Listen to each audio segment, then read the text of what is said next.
My name is Mia Sharma, and this is the story I never thought I would have to tell. The story of how I fell in love with a man who already belonged to someone else, and how that truth shattered me, shaped me, and eventually set me free. If someone had told me a year ago that the man I loved would turn out to be a liar skilled enough to juggle 7 different women, with a wife waiting for him at home, I would have laughed. I was naive then. I thought heartbreaks happened only in films. Betrayal belonged to someone else's life, and people who said, "I'll never hurt you," actually meant it. But now, as I tell this story, I speak with the strange clarity that comes only after surviving a storm you didn't see coming. I met Arjun on an ordinary Tuesday. In the lobby of the publishing company where I had just started working, I remember carrying a stack of manuscripts, almost taller than my face, trying not to trip, when he bumped into me. Pages flew everywhere, not onto the floor, but right into his hands as he caught them mid-air. He laughed, apologized, and looked at me as though I were someone important, even though at that moment I felt anything but. He told me his name, said he ran a marketing company, and I swear his smile felt like sunshine in an air-conditioned office. That moment became the beginning of a year one. Didn't realize was built entirely on lies. Arjun found excuses to accidentally run into me for weeks. Coffee breaks, elevator rides, lunchtime coincidences. I fell for every one of them. When he told me I was different from all the women he had ever known, I believed him. When he said he'd never felt so understood, I believed him. When he told me he wanted a future with me, I believed him so completely that I never imagined asking him anything about his past could have saved me from the pain that was coming. He met my family 3 months into the relationship.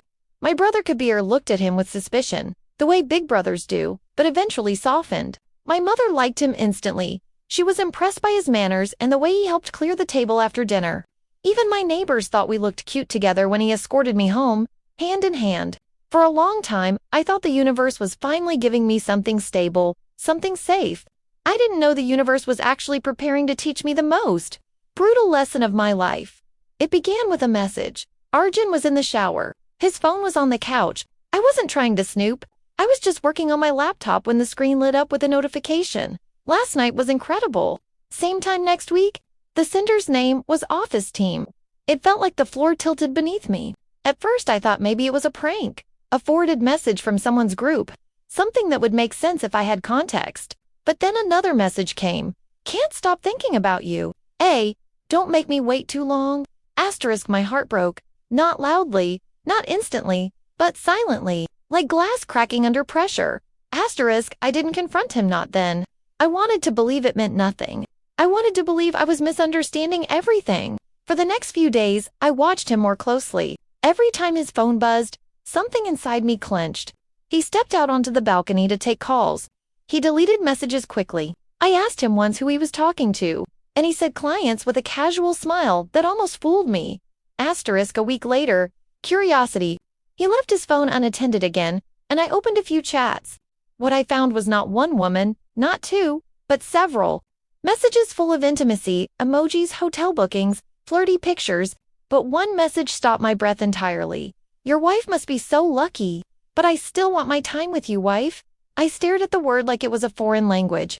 I scrolled up, scrolled down, hoping for an explanation, something that made sense. But everything pointed to one truth. Arjun was married, I felt my heart crumble quietly inside me.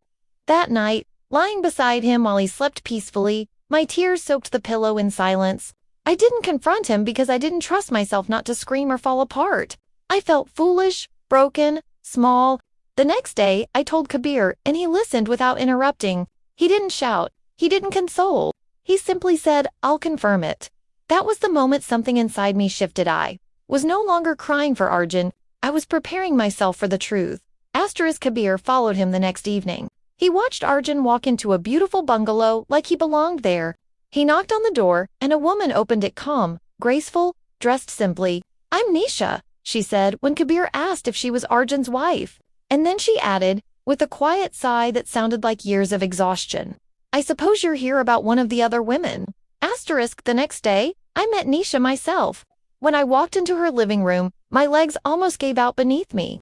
Photographs of Arjun's wedding lined the walls, pictures of family vacations, anniversary dinners, a life he had never even mentioned to me. But Nisha didn't greet me with anger.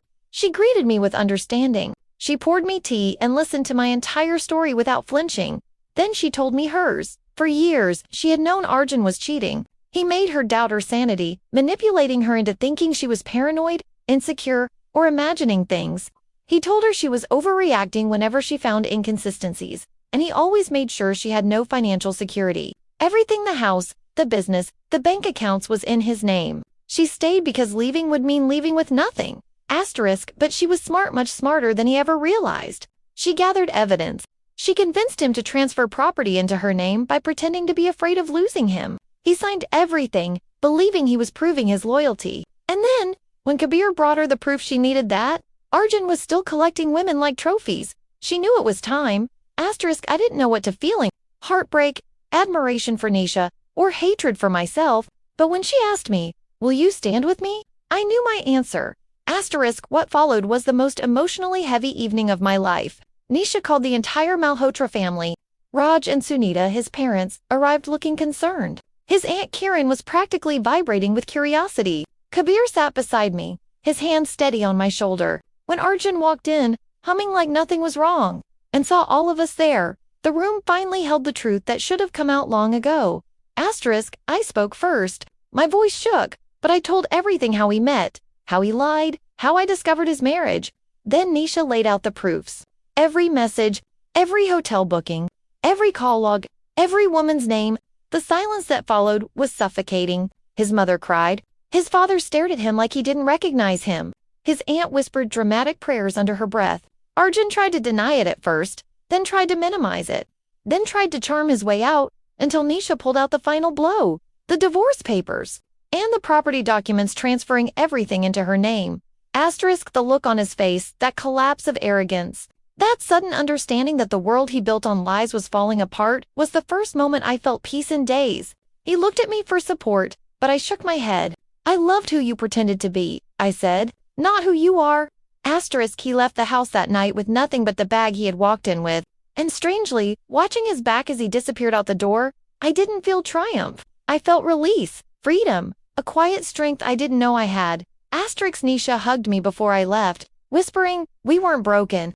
We were targeted. But we survived." And I realized then that betrayal doesn't define you. Your response does. Now, when I tell this story, I don't tremble anymore. I don't cry. I don't blame myself. I only know this: I learned to walk away from someone who never deserved the love I gave. I learned that trusting the wrong man isn't a failure. Staying after knowing the truth would have been. And I learned that sometimes the women who were meant to be enemies become allies, even sisters, in the war against a man who preyed on both.